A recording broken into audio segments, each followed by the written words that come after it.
लो गौरी, मैंने तुम्हारा घोंसला बना दिया है। ये देखो, ये बहुत मजबूत है। 1 साल से पहले तो ये घोंसला टूटने वाला नहीं है। अरे वाह टुनटुनी, घोंसला तो बहुत अच्छा बनाया है तुमने। ये लो तुम्हारा पैसा।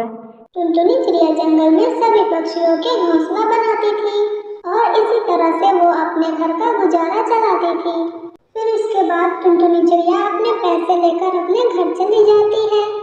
अरे वाह कालू जी, घोंसला तो बहुत नरम और मुलायम लग रहा है और ये तो देखने में बहुत मजबूत भी लग रहा है। मेरे छोटे से जग्गू बेटे, तुम अपने घोंसले में आराम से यहीं बैठो, मैं तुम्हारे लिए भोजन लेकर आती हूँ। हाँ हाँ गौरी, अब मैं काम पर चला जाता हूँ और हमारा लाडला जग्गू बेटा अपने इस नए मजबूत घोंसले में आराम से खेलेगा। फिर कालू कौवा अपने काम पर चला जाता है और इधर गौरी कभी भी भोजन लेने चली जाती है। अरे वाह, हमारा घोंसला कितनी ऊंचाई पर है, यहाँ से तो पूरा जंगल नजर आता है। अपने नए घोंसले की खुशी में जग्गू कौवा आज बहुत खुश था और वो अपने घोंसले में बहुत जोर जोर से कूद रहा था। जिस पेड़ की डाल पर गौरी कवि का वो घोंसला बना हुआ था, वो डाल आधी टूटी हुई थी और जग्गू कौवा जोर जोर से उस घोंसले पर कूद रहा था, जिसकी वजह से वो टहनी टूटकर नीचे गिर जाती है। हाय रे, घोंसला नीचे गिर गया और जग्गू कौवा भी। मुझे अभी जाकर कालू कौवे और गौरी कवि को ये सारी बात बतानी होगी। बबली कबूतरी तो पूरे जंगल में शोर मचा कर रख देती है। अरे गौरी कवि, अरे गौरी कवि, कहाँ हो तुम? देखो, तुम्हारा बेटा घोंसले के साथ नीचे गिर गया। जल्दी आओ गौरी, और आकर अपने जग्गू बेटे को बचाओ। फिर सभी पक्षी जल्दी जल्दी में बबली कबूतरी के पास वहाँ पर आते हैं। थोड़ी देर बाद कालू कौवे और गौरी कवि को भी ये बात पता लगती है, तो वो भी वहाँ चले आते हैं। हाय कालू जी, हमारा बेटा जग्गू कहाँ है? बचाओ, हमारे बेटे जग्गू को बचाओ कोई। देखो तो हमारा इतना मजबूत घोंसला का क्या हाल हो गया। और कालू जी, हमारा बेटा जग्गू भी यहाँ नहीं है। हाँ गौरी, हमारा बेटा जग्गू कहाँ चला गया? यहाँ तो नहीं है वो। घोंसला तो टूट गया था, परंतु जग्गू कौवा कहीं नजर नहीं आ रहा था। कालू कौवा और गौरी कवि जग्गू कौवा को इधर उधर ढूंढते हैं। हाय रे कालू जी, ये सारी गलती इस टुनटुनी चिड़िया की है। टुनटुनी, तुमने ऐसा घोंसला क्यों बनाया जो हमारे जाते ही टूटकर नीचे गिर गया? मैं कह देती हूँ तुमसे टुनटुनी चिड़िया, अगर मेरे बेटे जग्गू कौवे को कुछ हुआ तो मैं तो तुम्हें छोड़ूंगी नहीं। अरे गौरी, इसमें मेरी कोई गलती नहीं है। मैंने तो तुम्हारा घोंसला मजबूती से ही बनाया था, मगर तुम्हारी ये पेड़ की टहनी ही कमजोर थी, आधी टूटी हुई थी ये पहले ही से, इसलिए ये गिर गया। हाँ गौरी बहन, इसमें टुनटुनी बहन की कोई गलती नहीं है। अगर तुम्हारे पेड़ की टहनी ही कमजोर होगी तो घोंसला तो गिरेगा ही। ओए सुन भी मोटी चोंच वाली तोती, तुमने क्या टुनटुनी चिड़िया से उधार लिया है क्या, जो हमेशा उसका ही साइड लेती रहती हो? तुम अपना मुंह बंद रखो। अभी मेरा बेटा नहीं मिल रहा है जग्गू, और तुम इसकी तरफदारी कर रही हो।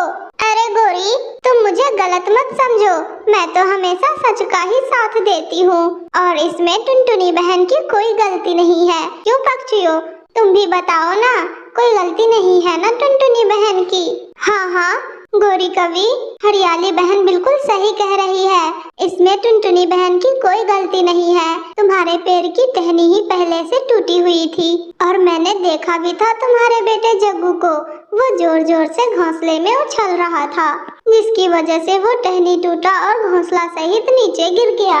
अरे हटो तुम सब, मैं कुछ नहीं जानता। मेरा घोंसला टूटा तो टूटा, परंतु मेरा बेटा जग्गू कहाँ गया? अगर मेरे बेटे जग्गू को कुछ हुआ तो मैं टुनटुनी चिड़िया को नहीं छोड़ूंगा मैं इसे। मैं तो इसका भी घर जलाकर राख कर दूंगा। अरे कालू जी, आप लड़ना बाद में, अभी आप हमारे बेटे जग्गू को ढूंढो। कहाँ गया मेरा बेटा? बस फिर सारे पक्षी मिलकर जग्गू कौवे को ढूंढने लग जाते हैं। फिर थोड़ी देर बाद जग्गू कौवा अपना मुंह झाड़ियों से बाहर निकालता है। पापा मैं ठीक हूँ, जैसे ही ऊपर से घोंसला गिरा तैसे ही मैं यहाँ झाड़ियों में फंस गया। मैं ठीक हूँ पापा, मुझे बाहर निकालो, जल्दी से बाहर निकालो। फिर कालू कौवा अपने बेटे जग्गू को झाड़ियों से बाहर निकालता है।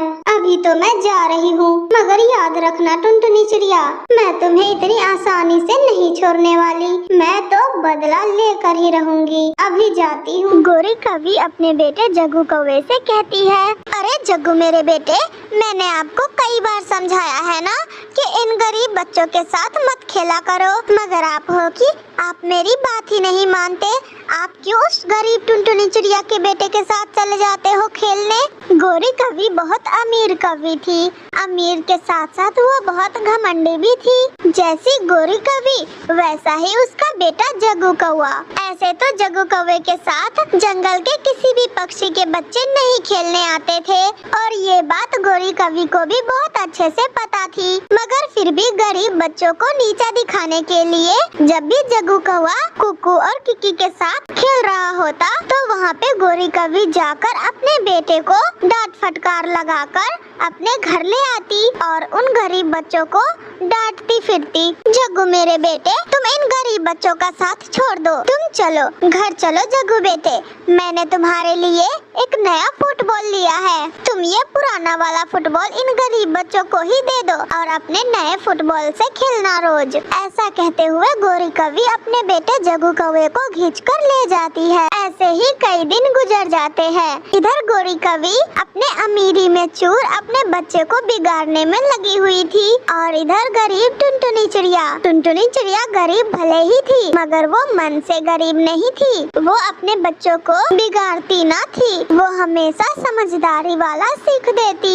अपने बच्चों को। कुकू मेरे बेटे, ये लो खाना मैंने टिफिन में पैक कर दिया है, तुम अपने बाकी के दोस्तों को भी खिला देना इसी में से। कुकू मेरे बेटे, कोई भी पक्षी बड़ा या छोटा नहीं होता, हमें कभी भी किसी गरीब पक्षी का मजाक नहीं उड़ाना चाहिए। ऐसे टुनटुनी चिड़िया अपने बेटे कुकू को खाना पैक करके टिफिन में दे देती है और फिर कुकू अपने जंगल के सरकारी स्कूल में पढ़ने चला जाता है। मम्मा आज मुझे टिफिन में पिज्जा पैक कर देना।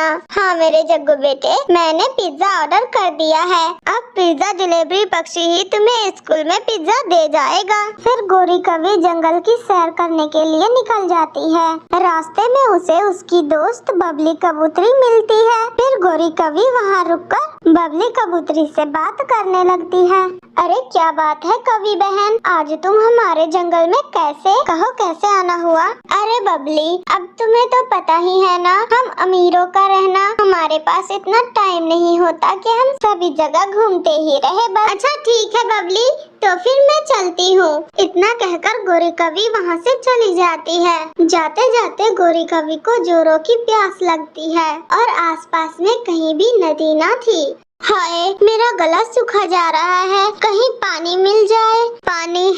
पानी ऐसे गोरी कवि पानी के तलाश में जंगल के चारों तरफ उड़ती फिरती है। गोरी कवि सभी जगह पानी तलाश कर लेती है मगर कहीं भी उसे पानी नहीं मिलता। वो सैर करते करते दूसरे जंगल में पहुंच गई थी। फिर गोरी कवि सोचती है, सैर पर से क्यों ना अपने घर लौटा जाए, प्यास से गला सूखा जा रहा है मेरा। फिर गोरी कवि अपने घर लौट कर आती है। रास्ते में उसे टुनटुनी चिड़िया का घर मिलता है। वहीं पे टुनटुनी चिड़िया सभी पक्षियों को शरबत बांट रही थी क्योंकि टुनटुनी चिड़िया ने आज सोमवार का व्रत किया था और टुनटुनी चिड़िया सोमवार के अवसर पर सभी पक्षियों को जलपान कराकर थोड़ा सा पुण्य पाना चाह रही थी। वहीं पे गोरी कवि पहुंच जाती है। टुनटुनी चिड़िया उसे भी शरबत दे देती है। शरबत पीने के बाद गोरी कवि को थोड़ा सा पछतावा आता है कि गोरी कवि इतने अमीर होने के बाद भी कभी भी कोई पुण्य का काम नहीं किया और टुनटुनी चिड़िया बेचारी गरीब होते हुए भी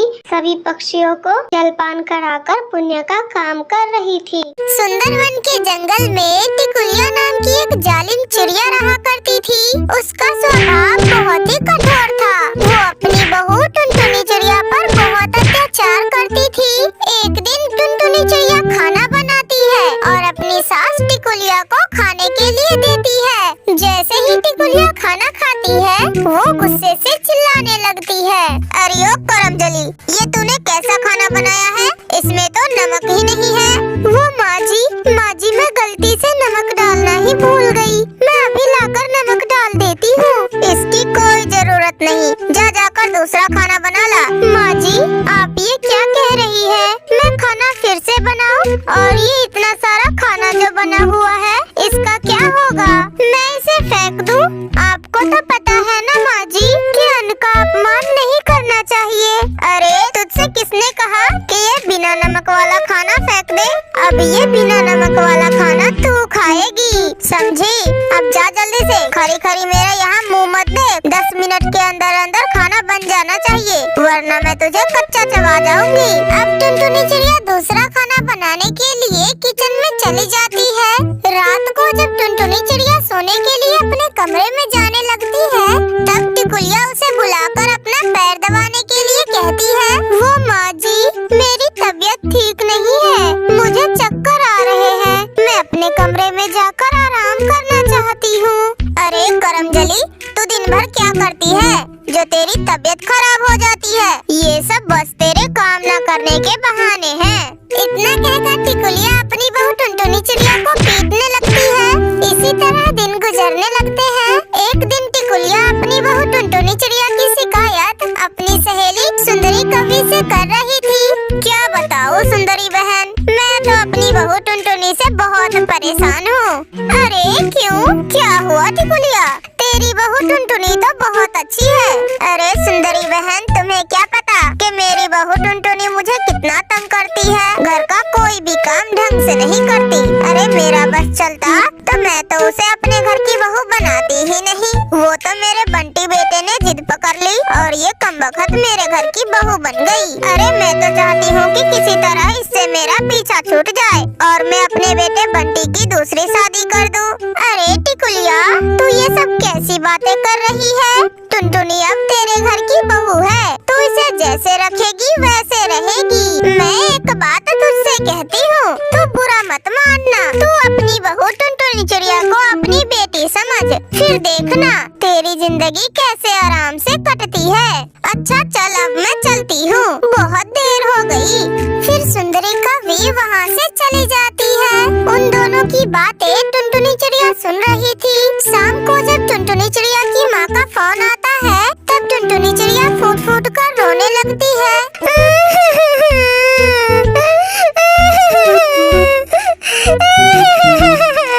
अरे बिटिया, क्या हुआ? तू क्यों इतना रोए जा रही है? तेरी सास ने तुझसे कुछ कहा क्या? नहीं माँ, मेरी सास बहुत अच्छी है, वो मुझसे बहुत प्यार करती है। वो मुझे आपकी याद आ गई थी, इसलिए मुझे रोना आ गया। ठीक है बिटिया, तू कहे तो मैं तेरे भैया को तुझे लेने भेज दूँ। कुछ दिनों बाद टुनटुनी चिड़िया अपने मायके चली जाती है। टुनटुनी चिड़िया के मायके चले जाने के बाद टिकुलिया पर घर का सारा बोझ आ जाता है। वो घर का सारा काम करते करते थक जाती है। तब टिकुलिया को अपनी गलती का एहसास होता है। हे भगवान, मैं अपनी बहू पर कितना अत्याचार करती थी। वो दिन भर सारा काम करती थी, लेकिन हर समय मैं उस पे बेवजह गुस्सा करती थी। मैं अपनी गलती को सुधारूंगी और अपनी बहू को वापस अपने घर बुलाऊंगी। शाम को जब बंटी कबूतर घर आता है, तब टिकुलिया अपने बेटे बंटी से कहती है, बंटी बेटा, टुनटुनी बहू को मायके गए हुए काफी दिन हो गए, तू जा जल्दी से उसे वापस अपने घर ले आ। बहू के बिना ये घर बहुत सुना सुना लग रहा है। अगले ही दिन बंटी कबूतर टुनटुनी चिड़िया को लाने के लिए अपने ससुराल जाता है और टुनटुनी चिड़िया को लेकर वापस अपने घर आता है।